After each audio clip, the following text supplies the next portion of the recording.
السلام علیکم ورحمۃ اللہ وبرکاتہ۔ محترم ناظرین اور نوجوان بچے اور بچیاں، ایک سوال ہے اور وہ یہ ہے کہ مردوں کا ایمان کب مکمل ہوتا ہے؟ تو اس کا جواب یہ ہے کہ آقا صلی اللہ علیہ وسلم کی ایک پیاری اور مبارک سنت ہے اور وہ ہے نکاح۔ تو نکاح کے بعد مردوں کا ایمان مکمل ہوتا ہے۔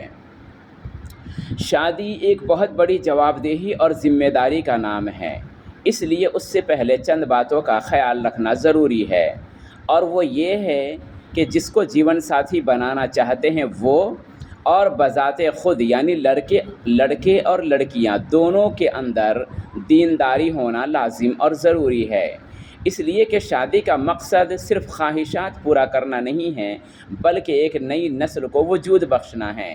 تو جب جوڑے یعنی والدین دیندار ہوں گے تو آنے والی نسلوں کے اندر بھی وہ دین کی ریز اور روشنی منتقل ہوگی اور بچے بھی دیندار بنیں گے۔ نمبر 2، جسمانی صحت کا ہونا لازم اور ضروری ہے، اس لیے بنا جسمانی صحت کے نہ ہی تو ہم صحیح سے عبادت کر سکتے ہیں اور نہ ہی بندوں کے حقوق کی ادائیگی کامل اور مکمل طور سے کر سکتے ہیں۔ نمبر 3، مردوں کا یعنی لڑکوں کا مالدار ہونا بھی لازم اور ضروری ہے، یعنی مردوں کی مالی حالت مضبوط ہونی چاہیے۔